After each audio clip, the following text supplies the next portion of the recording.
learning. So I basically got grandfathered in. Uh-huh. And I really was attached to my fascia release because I felt like that had a lot to do with yoga. That's what we do every day when we do our right and left. That's moving our fascia and releasing on our own through breath. Yeah. And it made sense. And so that's how that whole workshop worked. Well, some of the people that were in that workshop became teachers. Okay. And then I started noticing that. And I was thinking, okay, this yoga thing is working. People who are in corporate are now becoming yoga teachers or going out into the world and doing what they love to do. Mm-hmm. And I still was working on my community, still having relationship pull me. I'm always keep saying that because that was one of my issues in my life of pull versus teaching yoga, and how yoga was the strongest one that won in that. Yeah. And as life went on and life experiences happened, I still continued teaching yoga. I went to Warren Central and started teaching some youth yoga, really got into that.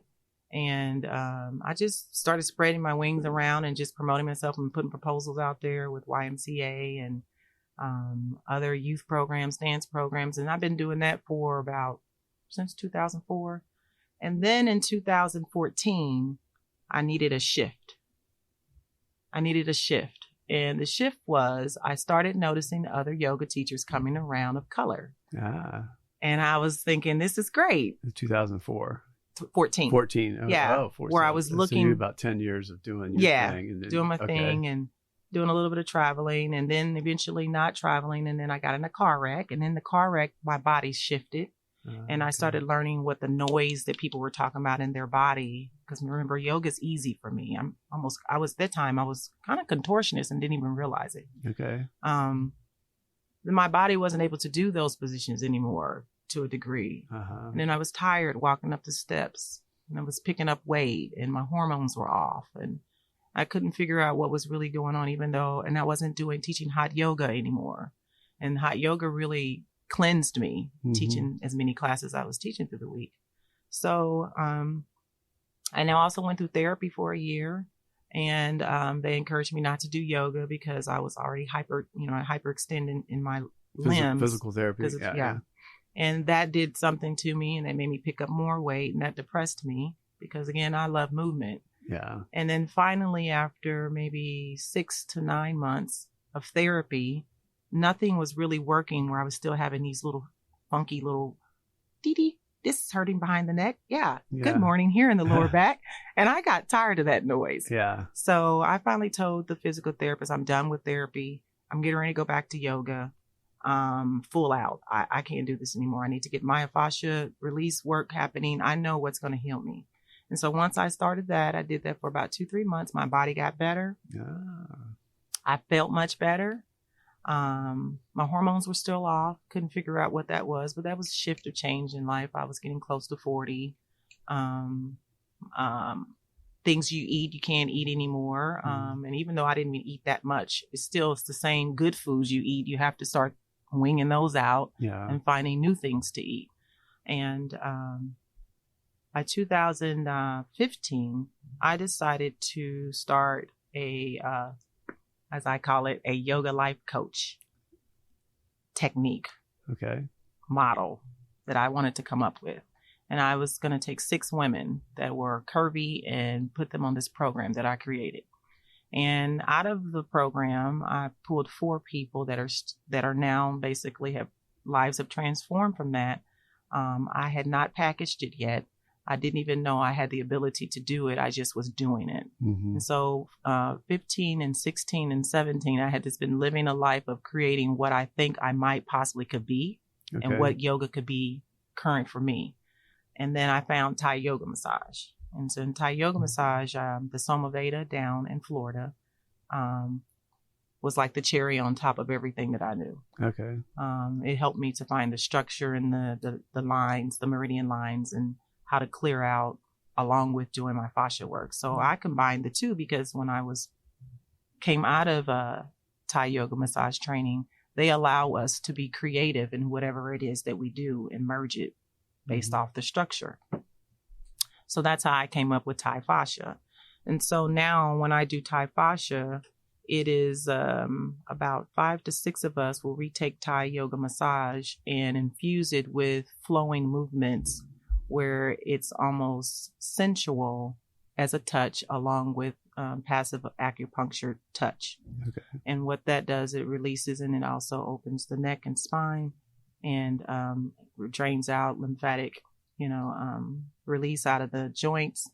And it's it's more of a long-term sensation and benefit than chiropractic adjustments. I'm not saying anything's wrong with chiropractic because every 3 months I get chiropractic adjustments. Yeah. But this is more of a passive for some people who can't do yoga. Maybe their body's just jacked up. They haven't stretched in a while. Yeah. A way to give them vitality and give them more oxygen in their body. And so what I'm currently doing with yoga today with Thai Pasha is just educating people about where it's merging to, I think. Okay. Yeah. Yeah, it's a new phenomenon because when people get done, they go, I don't know what you just did to me. They look drunk. But thank you. Yeah. And And there's 7 treatments out of that or more, depending on what's going on with their body. So that's what I've been running with since last year, February, and also combining yoga in their schedule and then meal planning and then maybe smoothie packets. So I just assess the client now based off what they need. Okay. Which is basically a health coach. Yeah. So my overall goal is I think that maybe I have to get certified as a health coach because I don't quote unquote say I'm a health coach, but I think I've been in the game long enough to know what I'm talking about. And I think I'm a result of what I say and what I teach. I'm still working on now chanting now. I picked up chanting this summer. Nichiren's chant, like actually really doing the chant twice a day. I'm struggling on the second evening chant at night. Yeah. But I'm getting there where I'm learning to complete things. Again, I've taken on since last summer a transformation for myself where I started doing a 7-day detox with a sister from Chicago that was a recovering addict, and she changed her life, and I was really honored by her story. And I started becoming an ambassador of her product, which is the 7-day detox. Okay. And it's a monthly detox. So 7 days out of the month, basically it's no chewing for 5 days. Mm-hmm. It's 3 32-ounce juices that we drink every day. And then a smoothie kicks in the last 2 of those 5. Yeah. And then the last 2 days of the 7-day is a salad with the smoothie and juice. Okay. And what we were seeing and what I was noticing, people were ridding waste more than losing weight. They were just ridding waste and their guts were going away, and which most people kind of want that waste and yeast and all that stuff you got going on. Yeah. And then also it was teaching me a discipline of integrity because you can't chew. No cheating. No cheating. So I struggled for about 5 months. Each month I got better because at first I was beating myself. I was like, oh man. Like I just needed some nuts because I was feeling it. But I do tell people to take care of themselves. If you feel lethargic, you feel like you're going to faint, get some nuts in you real quick. Mm-hmm. That's what you got to do. Don't be foolish. Get some peanut butter, some kind of spread or something. Cashew milk.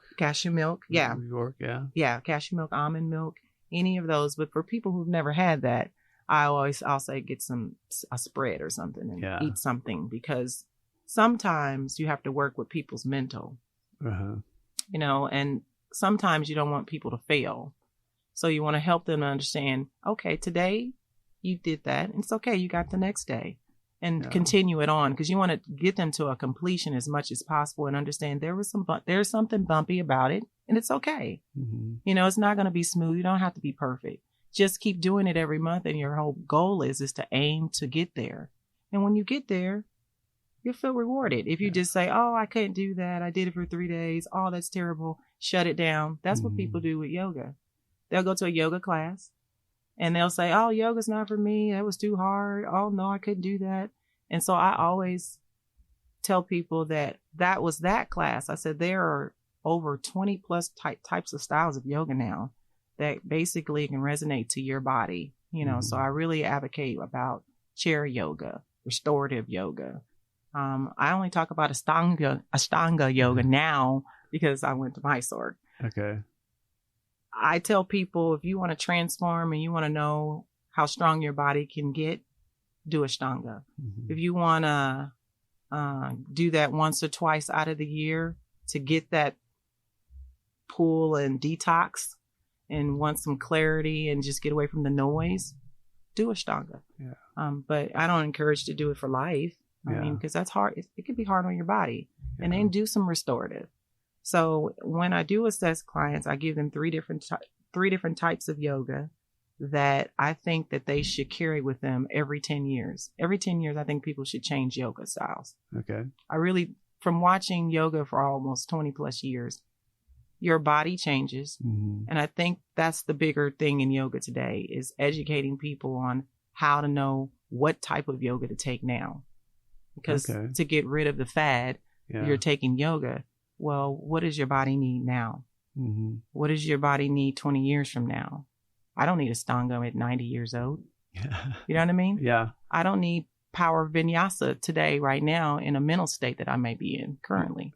So if we could get to a point where, and that's where I'm an advocate, where we could educate people where they can know this yoga's for me. These are the three that I tried. This is yoga. Comedic yoga is one of them. Educating people about comedic yoga. I really was curious about comedic yoga. I was like, it's movement. It's not a question, does it work? Because I know it's movement and there's breath work. So I went to the advanced training so I could learn. And it's different movements that our bodies don't do in a regular Hatha, Iyengar, or, Ashtanga class. It's a whole total different movement. Yeah. So it's really that yoga is movement with breath. Then it doesn't matter what style it is. That's what I'm coming to that realization about yoga. Yeah. That's interesting because yoga does, I mean, I was always taught to listen to your body and do what, like you start to listen to that more intuitive voice on what you need either out of a class or a style of yoga. So I think that's interesting that the 10-year increments, I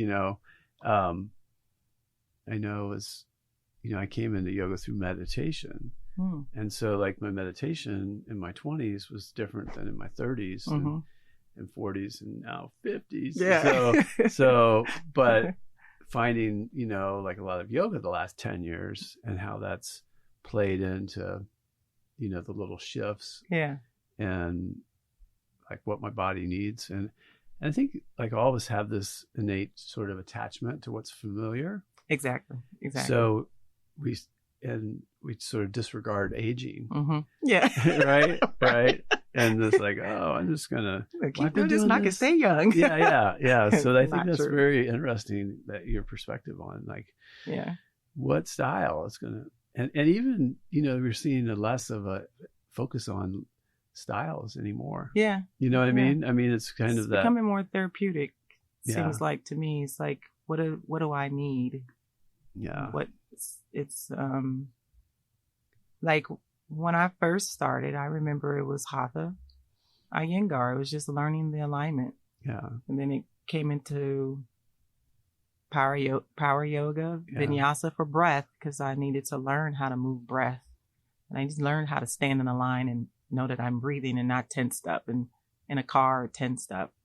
And then as the time started going by, I had to get into Kundalini because I was emotional. And whenever I'm emotional, talking to the mic, I run to the mat.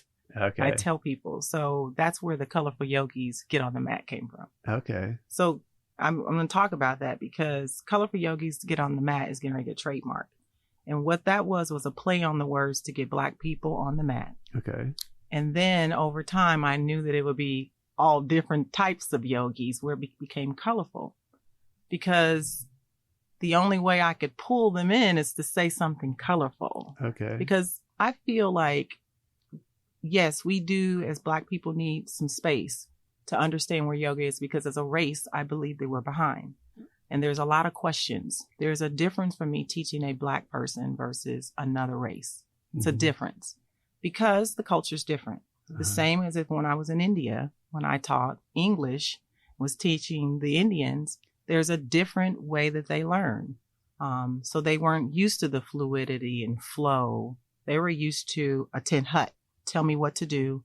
I'm standing up to listen to you.